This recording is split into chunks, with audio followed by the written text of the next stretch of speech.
Hello students, आज हम अपनी मैक्रो इकोनॉमिक्स क्लास 12 की शॉर्ट एंड इक्विलिब्रियम आउटपुट का आगे का टॉपिक कवर करेंगे, जो कि मैंने आपको लास्ट वीडियो में बता रखा था कि अब हमारा नेक्स्ट टॉपिक है डिटर्मिनेशन ऑफ इक्विलिब्रियम आउटपुट और जीडीपी।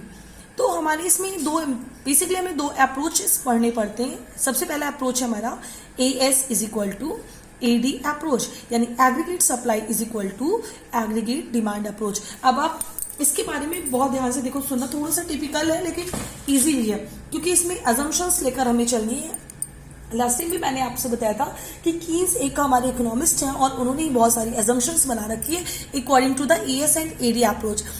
तो कीन्स बोलते हैं कि अगर आपकी एग्रीगेट सप्लाई आप 10% इंक्रीज कर दो तो एग्रीगेट डिमांड भी 10% बढ़ जाएगी। इन्होंने यही अजम्पशन दी कि जितना आप एग्रीगेट डिमांड बढ़ाओगे उतनी आपको सप्लाई बढ़ानी पड़ेगी। जितना आप सप्लाई या फिर डिमांड जितनी ज्यादा मार्केट में आती जाएगी उतनी ज्यादा, अगर आप डिमांड कम आती है और सप्लाई ज्यादा करते हो तो उससे क्या होगा, हमारे यहाँ पर हम फुल टू यूटिलाइज नहीं कर पाएंगे ह्यूमन पावर्स को, या फिर जो उनके पास मनी को उसको यूटिलाइज नहीं कर पाएंगे। इसलिए इनका मानना था कि अगर हम जितनी एग्रीगेट हमारी डिमांड है उतनी अगर हम सप्लाई कर दें तो हम वहां पर प्रॉपर एम्प्लॉयमेंट भी जनरेट कर रहे हैं और साथ ही साथ प्रॉफिट भी कमा रहे हैं। लोगों की जितनी नीड है उसके अकॉर्डिंग हम चीजें इनको दे पा रहे हैं। तो अगर हमारी एग्रीगेट सप्लाई कम हो रही है और डिमांड ज्यादा हो रही है तो इसका मतलब कि हम प्रोडक्शन कैपेसिटी को कंप्लीट नहीं कर पा रहे, हम यूटिलाइज नहीं कर पा रहे, क्योंकि डिमांड क्या हो गई है, कम हो गई। अगर डिमांड कम होने के केस में, और अगर ऐसा जब भी आएगा ऐसा सिचुएशन कि हम डिमांड को फुलफिल नहीं कर पा रहे हैं, तो इस पॉइंट में हमारी क्या हो जाएगी, हमारी जो ऑर्गेनाइजेशन इकोनॉमिक्स, हमारी जो कंट्री की सिचुएशन है वहां पे क्या होगा, डिमांड क्यों नहीं आ रही, क्योंकि लोगों के पास पैसे नहीं है। अब पैसे नहीं है तो इसका मतलब है कि लोग एम्प्लॉयड नहीं है, तो अंडर एम्प्लॉयमेंट की कंडीशन या फिर लोग अनएम्प्लॉयड है, इस वजह से वो डिमांड क्रिएट नहीं कर पा रहे हैं और हम सप्लाई नहीं दे पा रहे, क्योंकि जितना पैसा आता है उसी को तो हमें इन्वेस्ट करना होता है। तो वो कहते हैं कि आप इस पॉइंट पे डिप्रेशन आ जाएगी जब लैक ऑफ डिमांड हो जाएगी, अगर डिमांड में कमी आ जाएगी और इसकी वजह से लोग अपनी एक्सेस कैपेसिटी को यूज नहीं कर पाएंगे और अंडर एम्प्लॉयमेंट में चले जाएंगे।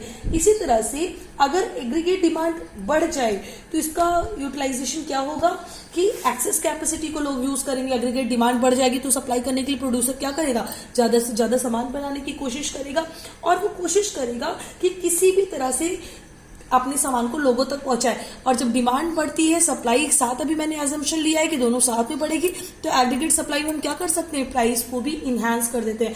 अब आप कहोगे कि डिमांड का रूल तो फॉलो ही नहीं हो रहा है, क्योंकि डिमांड में जब पैसा बढ़ जाता है तो अपने आप ही हमें कम करना होता है। लेकिन हम किसके अकॉर्डिंग सोचेंगे, प्रोड्यूसर के अकॉर्डिंग, कि लोग अगर डिमांड कर रहे हैं तो हम सप्लाई तो हम दे रहे हैं अपने अकॉर्डिंग, हम ज्यादा से ज्यादा उन्हें सप्लाई दे रहे हैं, लेकिन हम मनी को बढ़ा सकते हैं, प्राइस को रेस कर सकते हैं और उस प्राइस को रेस करके हम बढ़े हुए प्राइस पे अपने सामान को बेच सकते हैं, जिसकी वजह से हमें ज्यादा प्रॉफिट हो जाएगा और एक ऐसी स्टेट पे हमारी इकोनॉमी पहुंच जाएगी जहां पे सभी लोग फुली एम्प्लॉयड होंगे, या फिर हम कह सकते हैं कि एक प्रॉपर स्टेट जहां पे हम मान सकते हैं कि सारे लोगों को एम्प्लॉयमेंट मिल गया है। तो ये हमारा AS और AD का अप्रोच होता है। बस सिंपली एक आपको ये समझना है यहाँ पर एजम्पशन, कि जहां पर जितना हम ऐसे एजम करके चलते हैं, कि एजम्पशन लेते हैं कि जितना हमारी डिमांड बढ़ेगी उतनी ही परसेंटेज हमारी सप्लाई भी बढ़ती चली जाएगी। ये हमारा AS AD अप्रोच था।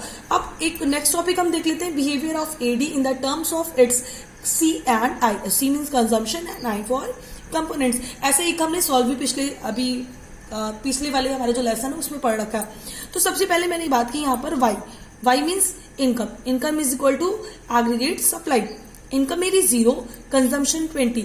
याद आपको अगर होगा तो हम बिना इनकम के भी कंजम्पशन करते हैं, जिसको हम बोलते हैं ऑटोनॉमस कंजम्पशन। फिर मेरी इनकम हो गई 20, मैंने कंजम्पशन किया 30। मेरी इनकम हो गई 40, मैंने कंजम्पशन किया 40। मेरी इनकम बढ़ के 60 हो गई, कंजम्पशन मेरा रहा 50। इनकम बढ़कर 80 हुई, कंजम्पशन 60। इनकम बढ़ के 100 हो गई, कंजम्पशन मेरा 70। और अब इनकम बढ़ के 120 हो गई, मेरा कंजम्पशन कितना हो गया, 80। इसके बाद मैंने एक अप्रोच फिर इसमें निकाला कि डेल्टा सी का मतलब the difference between the two consumption. तो हर जगह मेरा कंजम्पशन सेम आ रहा है 10, यानी कि हर बार मैंने 10 का इंक्रीज कर दिया। इसी तरह से जब मैंने इनकम का गैप निकाला, डेल्टा वाई निकाला, what is the difference between the both income, तो मेरा वो हमेशा आ रहा है कितना, 20। अब एक और चीज हमने पढ़ी थी, इन्वेस्टमेंट। इन्वेस्टमेंट को मैंने अपनी अकॉर्डिंग 10 10 10 10 लिख लिया। अब ये 10 मैंने क्यों लिखा, क्योंकि मैंने पहले भी आपको बता रखा था कि हम हमेशा ऑटोनॉमस इन्वेस्टमेंट की बात करेंगे, और ऑटोनॉमस वो इन्वेस्टमेंट होते हैं जो हमें हर हाल में करने ही होते हैं। मतलब आप जैसे हम ऑटोनॉमस कंजम्पशन कर रहे हैं, वैसे ही ऑटोनॉमस इन्वेस्टमेंट भी हमारा। सपोज कोई स्टूडेंट है तो उसके लिए ऑटोनॉमस इन्वेस्टमेंट क्या है, उसकी फीस या फिर उसके रूम का रेंट या फिर उसकी बुक्स, ये हमारी ऑटोनॉमस इन्वेस्टमेंट होगी, जो कि हमेशा हमें बढ़ाते रहना, मतलब हमेशा हमें कांस्टेंट रखकर चलना होगा। और इसी कंजम्पशन और इन्वेस्टमेंट से मिलकर हमारा बना हुआ है एग्रीगेट डिमांड। देखो अब यहाँ पर 20 कंजम्पशन का प्लस 10 इन्वेस्टमेंट का is equal to 30।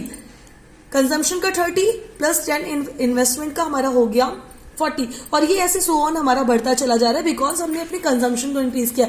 But the investment is always constant, ये हमारा इन्वेस्टमेंट कभी भी चेंज नहीं होगा, इसीलिए हम इसे ऑटोनॉमस बोलते हैं, ऑटोनॉमस इन्वेस्टमेंट कहते हैं।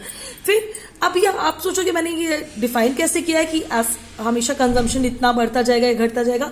तो लास्ट टाइम हमने पढ़ा था marginal propensity to consume.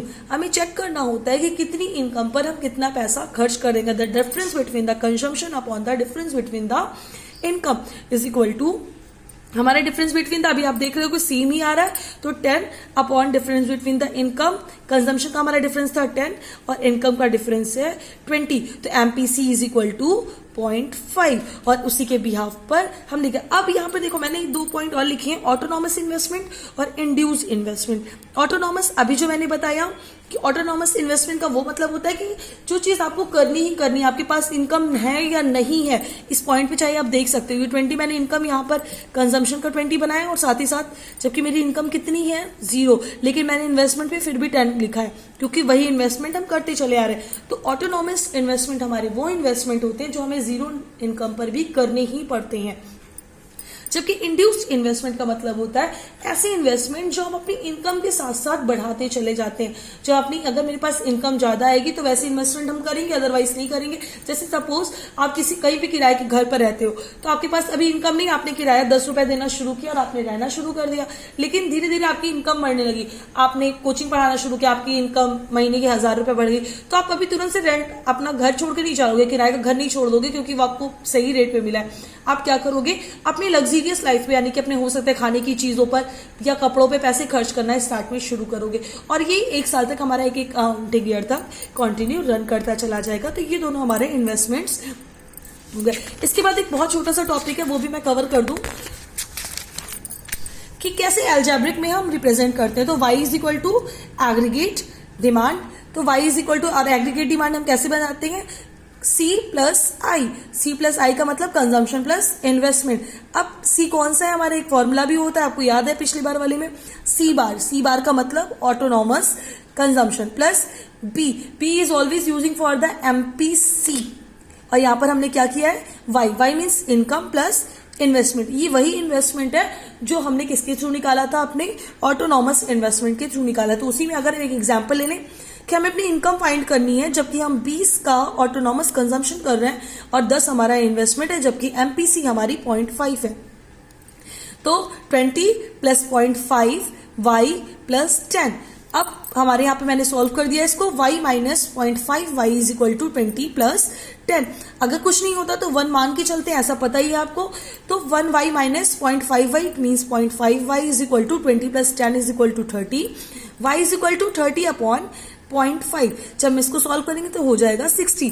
y is equal to aggregate और AD इज इक्वल टू 60, यानी कि जहां पर हमारी एग्रीगेट डिमांड और इनकम बराबर हो जा रही, वहीं हमारा स्ट्रक कर रहा है क्या, इक्विलिब्रियम। अब आप इस पे चेक कर लो, यहां पर मेरी एग्रीगेट डिमांड 60 है और मेरी इनकम भी 60 है, तो मेरा इक्विलिब्रियम कहां पर स्ट्रक किया गया, इस पॉइंट पर मेरा इक्विलिब्रियम स्ट्रक हो गया, because y is equal to AD। I hope students आपको समझ में आ गया होगा। अगर कुछ भी नहीं समझ में आया तो please you can message me और आप मुझसे इस बारे में पूछ सकते हो। Okay, thank you class.